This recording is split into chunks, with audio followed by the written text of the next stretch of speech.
everyone, and welcome to Photography Basics with Mark. That's me. Today we're going to discuss the foundation of photography, the exposure triangle. But before we get to that, a quick shout out to all the people out there who were in the front line of the coronavirus that we're all dealing with right now. We appreciate you and thank you so much. Oh yes, also thank you to everybody who's staying at home, washing their hands, and practicing proper social distancing. Okay, as I said before, today we're going to go over the exposure triangle. I know a lot of you have DSLR cameras at home, but you may not know how to use it. There's so many buttons and dials and settings. It is a little confusing. Agreed. And with all of that, you may be a little intimidated to switch from automatic mode, where the camera makes all the decisions, to manual mode, where you get to really explore your creativity. Creativity. But I guarantee, once you learn the three elements of the exposure triangle, you won't be intimidated any longer. Sweet. Okay, let's get started. The exposure triangle is made up of three elements: the ISO, or ISO, the aperture, and the shutter speed. The three elements work together to give your photo the exposure you desire, hence the exposure triangle. Each element also affects how a photo will look. But before we get to that, let's look at each setting and how they work with light to reach a particular exposure. Let's break it down. Break it down. Okay, the ISO is a number valuation that corresponds to the sensitivity of the camera's sensor to light. You're so sensitive. When a picture is taken, light goes in through the lens, into the camera, and hits the camera's sensor. The sensor forms pixels, which then come together to form an image. Bravissimo! Okay, so this is the chart we're going to use as I go through each element. As you can see, above the gradient line is my camera's settings range, in this case for the ISO. Everyone's camera is a little different, but this will give you a general idea of a DSLR's range. The ISO on my camera goes from 100 to 6400, 100 being the least sensitive setting to be used when there's a lot of available light, like on a sunny day. 6400 is when the light is very scarce, for instance when shooting at night. And of course, there's plenty of settings between the two extremes. Might you give us an example? Sure. In this instance, I have a picture of a bee collecting pollen from a flower. When I took the picture, it was midday with no cloud cover. So my ISO was set at 100 because I had plenty of light coming into the camera, and the sensor didn't need to work too hard to get the proper exposure. This picture of a basketball player was shot in a dimly lit gym.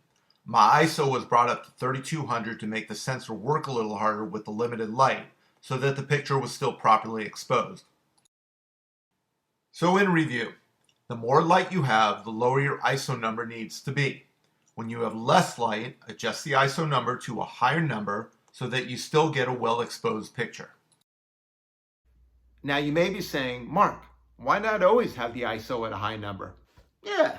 The reason is, the harder that the sensor has to work, the more grainy or noisy the picture is going to be. And you don't want a lot of noise in your pictures. So whenever possible, keep the ISO at a low number so that you get clean, less grainy pictures. Unless, of course, you want to be more creative. Creativity. To have more noise in your photo to accentuate a particular mood or feel. Okay, so that's the ISO. Let's now move on to the next element of the exposure triangle, the aperture. The aperture is how wide or narrow the lens opening is. The wider the lens, the more light that can enter into the camera. Unfortunately, the person who came up with the aperture settings has the worst sense of humor ever. Worse than yours? Sorry. Let me explain. The aperture is listed in what's called f-stops, and each lens has a different f-stop range. On this particular lens, the range is from f3.2 to f36. Here's where it gets a bit confusing. The smaller the f-stop number, like f3.2, the larger the lens opening. The larger the number, like f36, the smaller the lens opening. Who came up with that system? I don't know, but they're a horrible person. A bastard! But don't worry, in short time you'll get used to it. As you can see on our chart, the more available light, the higher the f-stop number and narrower the aperture can be. The less available light that you have, the more you may want to widen your lens by having a lower f-stop number, which will then allow more light to come into the camera and reach the sensor. Still confusing, dude. I know, but hopefully some examples will help. Let's take a look. In this picture, my aperture is set at f13, so the lens opening is pretty narrow. But I know it's a bright sunny day, so I'm not too concerned about getting enough light despite the narrow opening. In this photo, my f-stop is at 4.5. It's at night, the light is limited, so I widen the lens opening to allow more light to enter the camera. So just to review, when there's plenty of light, you can use a higher f-stop number, and when there's not much light, use a lower f-stop number. But wait, there's more. The change in f-stop will also change how the picture looks. The lower your f-stop number, the more you'll have a shallow depth of field. While with a high f-stop number, you'll have a deep depth of field. This first picture is of my friend Kim's cat, Mew. Admittedly, I'm not thrilled with this shot because Mew's eyes are not completely in focus. This is in part because my aperture was set at f3, causing the depth of field, or how much is in focus, to be very minimal. Only the nose and the bridge of the nose is in focus. If I could redo this shot, I would have been at f5.6 or 6.3 to make sure the eyes were also in focus. Meanwhile, in this series of pictures that I took of my friend Aaliyah, the aperture setting was at f18, so there's a huge depth of field. Everything from the bottom of her shoe to her face is all in focus. I thought the deep depth of field led to a really cool visual and something out of the ordinary when it comes to portraits. Here's another example. Here I took two shots of the same flower. In one, the aperture setting was at f3, the other at f9. As you can see, in the photo set at f3, the main flower is in focus, but the background is quite blurry, while at f9, the background is much more in focus. Depending upon your creative preferences, you can choose the aperture setting to give your photo a certain look or feel. Cool, but one question. You said that a different aperture setting would let in a different amount of light. So then how do they have the same exposure? That's a great question. This is our first opportunity to see how the elements of the exposure triangle work together to make a proper exposure. Let's look back at our flower pictures. In the first shot at f3, the aperture is wide open, so a lot of light is coming in. Consequently, the ISO number is low, 100, because the sensor doesn't have to work too hard with all of that available light. But in the second picture at f9, the aperture is much more narrow, hence less light is hitting the sensor. To counter this problem, I pushed my ISO up to 1000 so that the sensor worked a little harder, which kept the picture properly exposed.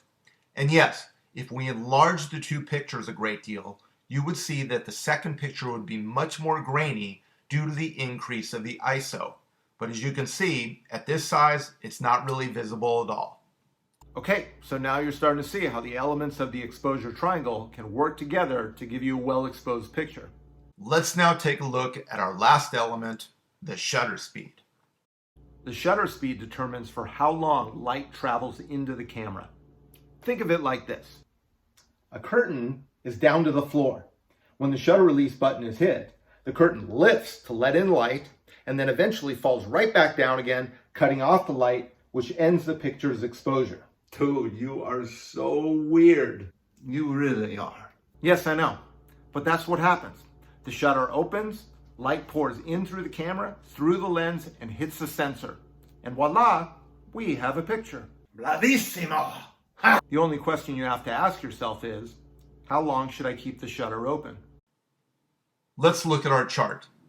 My camera settings allow me to have an open shutter from 1/4000th of a second to 30 seconds long.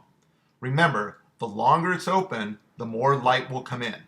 Let's look at examples from opposing ends of the spectrum. In this first picture taken at a UCLA football practice, my shutter speed was at 1/1000th of a second. I wanted it to be this fast because I wanted to freeze the action.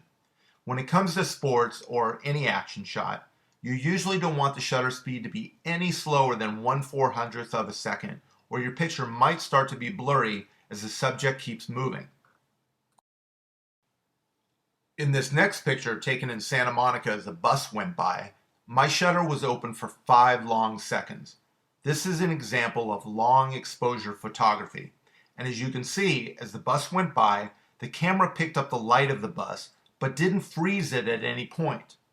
During the daytime, I couldn't have gotten the same effect because too much light would have poured into the camera and I would have had an extremely overexposed picture. But at night, with limited light, it came out just right. Hey, that rhymed. So in review, to freeze motion, have a fast shutter speed, and for trailing long exposures, keep that shutter open for a longer period of time. Also know that the longer your shutter speed, the more difficult it is to keep your camera steady. In those instances, you'll want to mount your camera on a tripod. Got it. And there you have it, the 3 elements of the exposure triangle.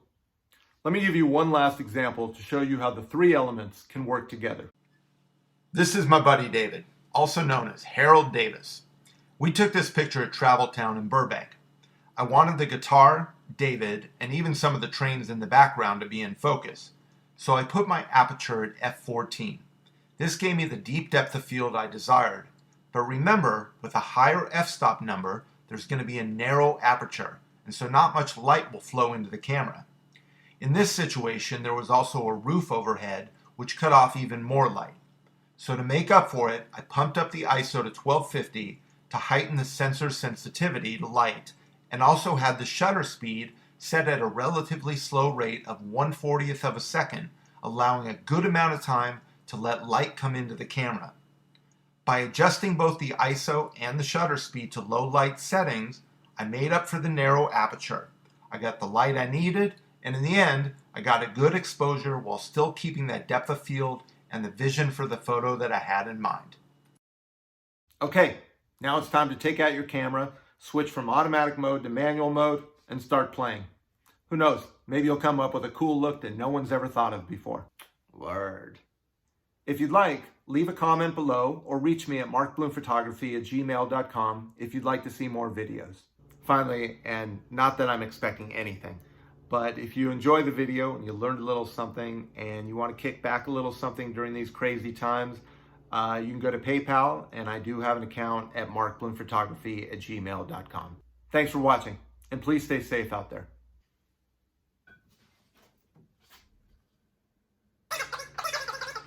Yeah, I agree, JJ. We're all going to get through this. Social distancing!